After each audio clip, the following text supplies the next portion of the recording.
another guest, and it's Tony Wright. He's the author of the book Left in the Dark, which has been republished as Return to the Brain of Eden.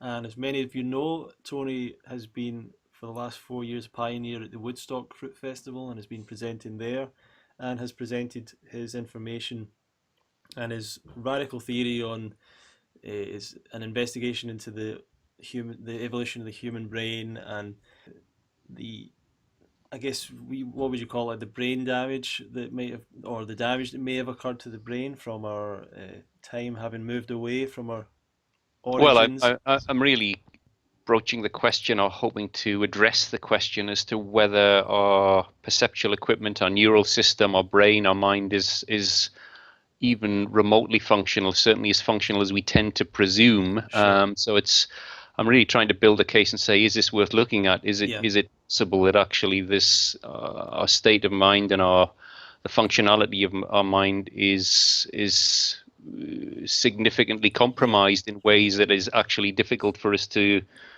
Yeah. subjectively see, to self-assess. So that's a big part of it. And the origins and evolution theories really just pulling together the mechanisms that may explain such a scenario, that, Sure. that maybe there is a problem with our perception, and obviously if that is the case, people like at least some kind of idea as to how that might have come about. So it's looking at origins, looking at clues in our origins, but it's really about actually currently where are we? Is our mind anything like as functional as we think, and are the traits that we associate with our mind symptoms of a very functional mind, or very Yeah. very dysfunctional mind?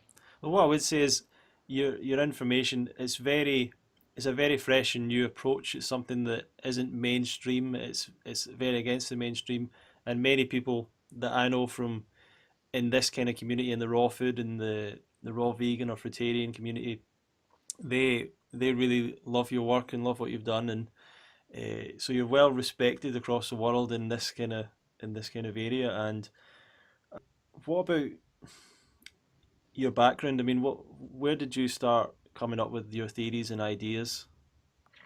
At Edinburgh Botanics, as a student there, generally interested in all things plant related, and that included sort of basic evolutionary theory, kind of classic Darwinian theory, and the sort of basic biochemistry that went with that, and the sort of basic understanding of how adaptive selection works. I think it's a good theory. Obviously, it still has its questions, its detractors, and so on, but it certainly seems to explain a lot. So that was a kind of backdrop, enough information to apply to what became an increasingly, I guess, a curiosity or a mystery, partly stimulated by some friends that I'd met, and really sort of beginning to question the accepted ideas about the idea that humanity was highly advanced, I suppose, and daring to ask the question, well, have we got it back to front? Right. Are we actually on a spiral of degeneration, and how that could all make sense? So these are the questions that started to emerge, and applying a little bit of the knowledge I had at that time, and obviously having to learn a lot along the way, slowly began to put pieces together. Obviously, reassessing the evidence that was accepted, at least in terms of Western science, of our origins, and also not being afraid to look at other traditions as well. Prior to sort of modern reductionist thinking, human natural history was encapsulated in sort of oral tradition and some of the written traditions, and really asking, well, is there any correlation there? Is this just some kind of primitive nonsense, or were there very real traditions that could tell us something about where we were at? And by where we were at, I mean our state of mind. So that's still an intriguing area from the sort of Akkadian mythology, ancient mythology, the sort of ages of man traditions that crop up in a lot of sort of they're there in the Hindu traditions, they're there in the North American, South American traditions. Looking at the spiritual traditions, shaman traditions, and how quite a lot of that's compressed and become more formulaic in the sort of great religious traditions that we see today. Their origins seem to be built on these earlier traditions, and there's a common theme there that seems, in a very general way, to talk about our distant ancestors experiencing themselves very differently to how we do now, and the idea of this degenerative process. Could I ask you about that? The idea that there's, from what you're saying, there's evidence that people actually experienced life or had a different experience of consciousness back in written traditions and things like that. Can you maybe speak about that a little?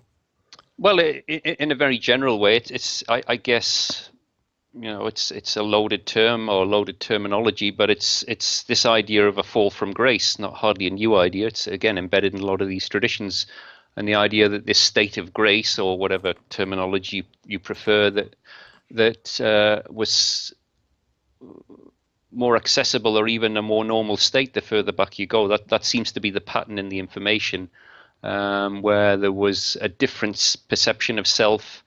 There wasn't the kind of background paranoia or fear that goes for normal today. Most of us, I mean, I've talked to a lot of people now, and obviously there's plenty written on this as well, that we spend a lot of our time trying to build a veneer to hide the fear from ourselves and each other. There's an endemic case of fear. And a different way of perceiving ourselves and each other, a more sort of sense of connectedness with each other, recognition that we're more the same than different, more a sort of sense of connection with where we live, and again, not in a conceptual way, a very experiential way. I guess that's the sort of word I'm looking for. So our experience was different. More kind of empathy, more compassion, less aggression, less fear. Yeah. These are the kind of traits that repeatedly come through these traditions. So if you look for commonalities, these sort of things crop up a lot. And as I say, in particular, some of the key symptoms, or one of the key symptoms that crops up a lot, is delusion. The idea that we were, as collectively, sliding into some kind of delusion.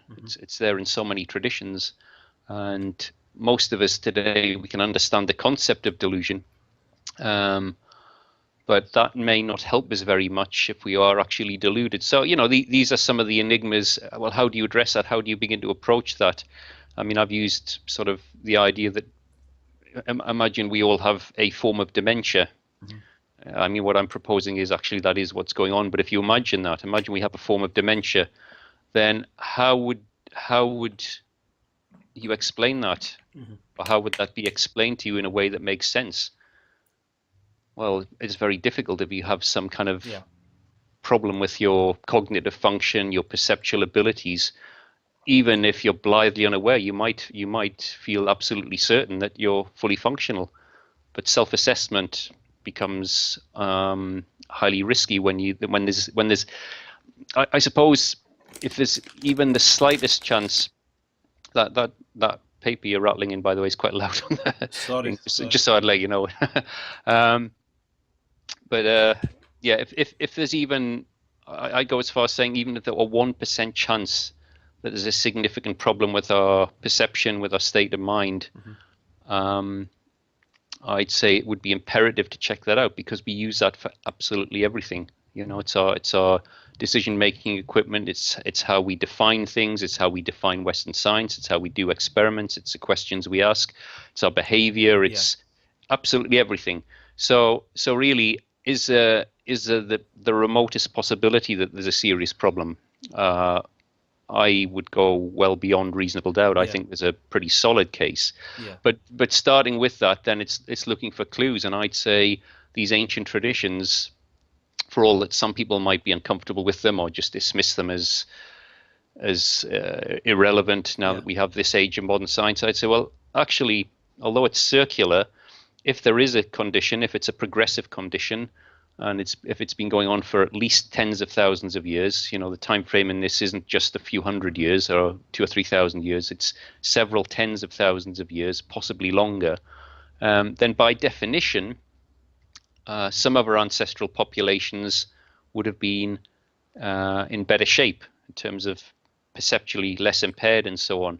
So it would be worth then looking for clues in these ancient traditions. Whether we recognize the format or the language, that's quite another matter, because again, using that analogy of dementia, if in your pre-dementia state or in the very earliest stages, when you're aware you have a problem, which is quite typical with mild mental ill health, you're going to try and explain it in a way that makes sense in that more functional state. By the time you get further down the line and you've got full-blown dementia, that language, that format isn't going to mean very much. It's going to be very difficult to decipher. So I think that can be the challenge with some of these traditions. It's how do you interpret them in our current rational state of mind? Our current rational state of mind seems very logical. It makes sense. Well, yes, 1 and 1 is 2, and we can figure things out. But we run immediately into problems with things like, I guess the best example would be poetic language. Mm-hmm. And even what that means. Most of us understand the concept of poetry or poetical language. Yeah. But what does that feel like experientially to engage with it and understand it? Well, some people find that relatively easy. Some people find it virtually impossible. And a lot of these traditions are generally considered to be more poetic in their approach. And often it's seen as, well, maybe that's a bit primitive. Maybe they weren't very good at, communicating. Yeah.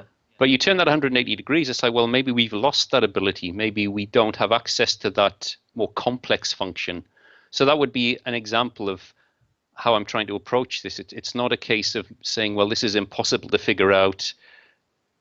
If we have a problem, then we're stuffed. It's like, no, you can factor that in. You can begin to look at things more critically and not just presume that current paradigms are necessarily accurate or that ancient traditions should be dismissed because they're somehow primitive.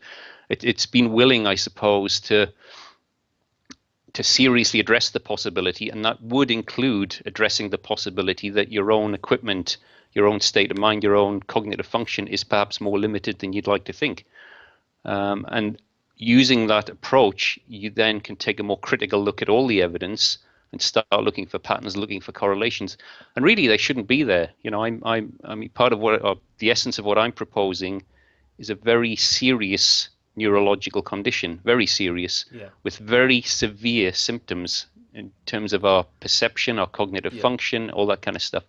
That's a pretty radical thing to say. Yeah. So it should actually be very easy to blow that out of the water. Right. And yet, clearly, there's a spectrum of response. Some people don't like it. They dismiss it immediately without looking at it. Well, I kind of expect that. Doesn't prove it, but I'd kind of expect that kind of reaction.